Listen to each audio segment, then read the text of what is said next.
Vamos a empezar por el pan preasado, que seguramente que aquí tenga el éxito que ha tenido en España. Con el tiempo se va a ir imponiendo, porque es muy fácil. Consiste en hacer dos asados. El pan precocido conviene que en el interior alcance los 90 grados y que no se caramelicen los azúcares. Normalmente con una temperatura entre 30 y 10 grados menos, dependiendo del tipo del horno. En un horno turbo la temperatura tiene que ser menor, incluso hasta 30 grados, y en un horno de aire con 10 grados menos sería suficiente. Dependiendo del tipo del horno, siempre una temperatura algo menos y que alcance, también depende mucho e influye mucho el volumen de la pieza. ¿Os acordáis que ahí tenemos preasados una pieza grande? Esa pieza conviene a una temperatura un poquito más baja que una pieza más grande y la mejor señal cuando en el interior alcanza los 90 grados. Tenemos que tener en cuenta varias cosas. Si nosotros utilizamos azúcar en la masa, hasta 80 gramos de azúcar por kilo de farina ya nos dan muchos problemas, porque ya coge mucho color la masa y dentro está líquido. Y aparte que el azúcar, como os comenté ayer cuando hablamos de ella, en la masa tiene el comportamiento de líquido y luego durante la cocción está mucho tiempo líquido, no acaba de licuar el almidón, entonces por lo tanto nos va a coger color muy rápidamente y dentro está licuado, no se ha formado el almidón, no se ha coagulado. Cuando utilizamos formulaciones, este tipo de productos, que la dosis de azúcar es más bien alta y el método que más recomendable y mejor calidad da es la congelación en pieza.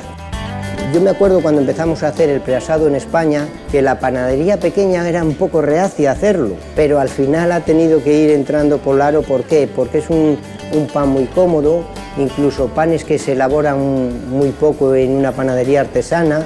Con una vez que los hagas preasados, la respuesta es muy rápida, porque daros cuenta que es sacarlo del congelador 15 minutos, 20, asarlo, en media hora tenemos un pan que necesitamos al cliente. Especialidades como sin sal, otras especialidades que se elaboran muy poco, las hacemos preasadas, las tenemos congeladas y podemos darlas calientes al consumidor en el momento que queramos. Entonces es muy interesante, muy práctico, aunque la calidad, como siempre os digo, siempre es de inferior calidad, principalmente debido a las dos asados que hay, las dos pérdidas de humedad. Pero también os digo que hay panes preasados muchísimos mejores que panes hechos en directo.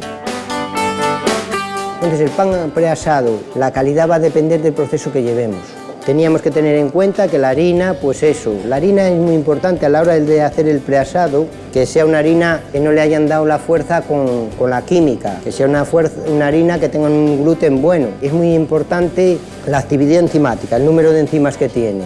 Tenemos que tener en cuenta que el número o el índice de caídas, cuanto más bajo es, más enzimas hay, porque aquí no se hace mucha confusión la gente. Si tenemos muchas enzimas en la masa, lo que hacen, si el número es bajo, degradan el almidón convirtiéndolo en azúcar. Entonces, el tiempo de cocción, que hasta que se desactivan esas enzimas suelen ser unos 70 grados, está mucho tiempo el pan líquido y no coagula y no se forma la estructura. Por lo tanto, cuando hagamos un pan preasado, este índice conviene que sea el número alto, que quiere decir que tiene pocas enzimas.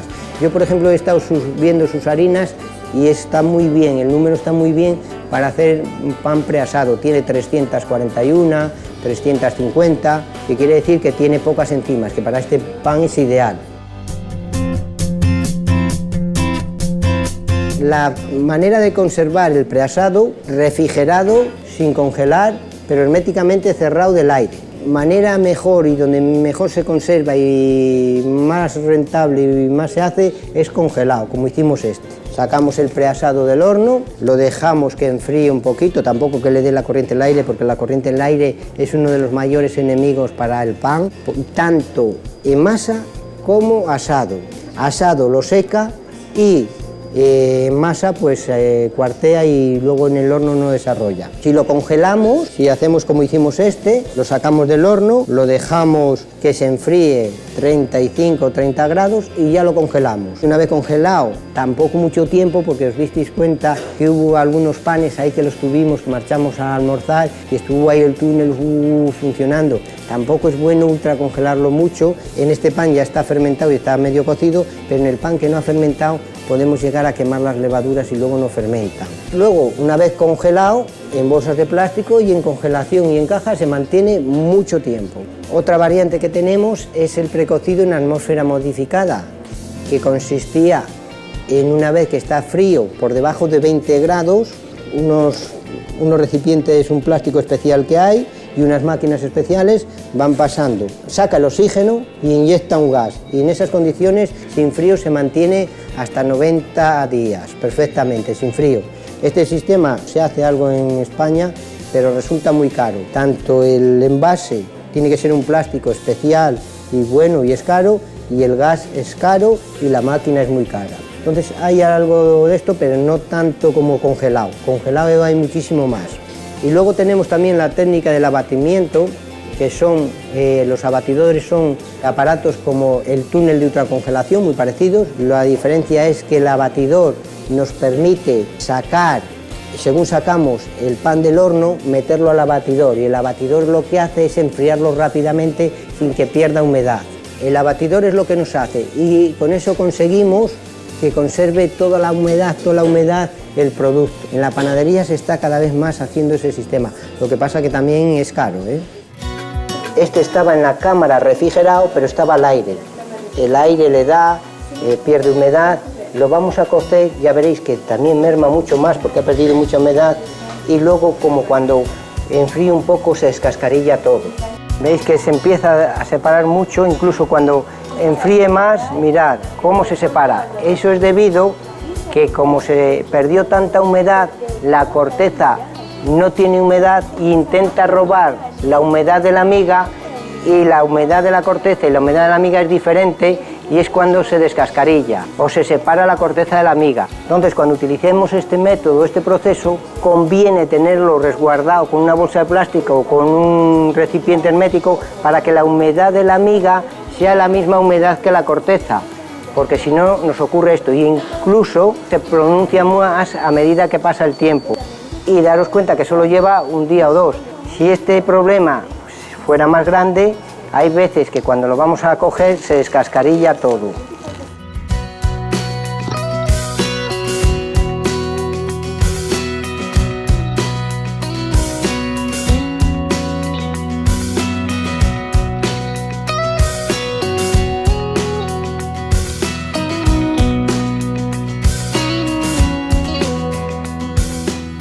Vamos a hacer un amasado hasta conseguir una masa fina y elástica, bastante blanda.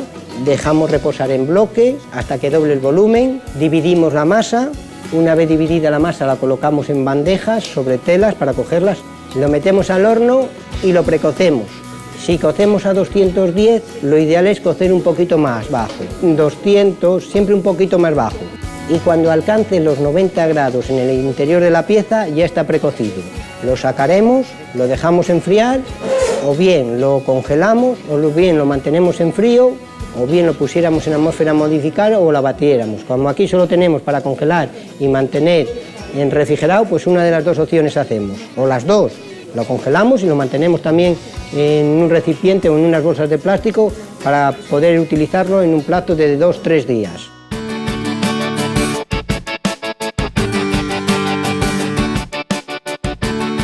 Mirad, este es el precocido que estaba del congelador, fue directamente al horno. Mirad qué crujencia tiene. No se diferencia, el único inconveniente es que en el horno se tira más tiempo. Ahora el otro que estamos descongelando, que en 20 minutos estará descongelado, va a quedar lo mismo que en este, lo único que en el horno va a estar menos tiempo. Pero mirad qué ventaja tenemos a la hora de ofrecer un producto al consumidor caliente y crujiente, que lo podemos hacer en un obrador o tener ahí depositado, y en 15 minutos o menos, o en 10 minutos tenemos pan fresco y pan recién horneado. Viendo el preasado tenéis que hacer pruebas porque va a ser un pan que va a pegar fuerte seguramente aquí, porque tiene futuro, y Brasil, con lo grande que es, hay mercado para todo.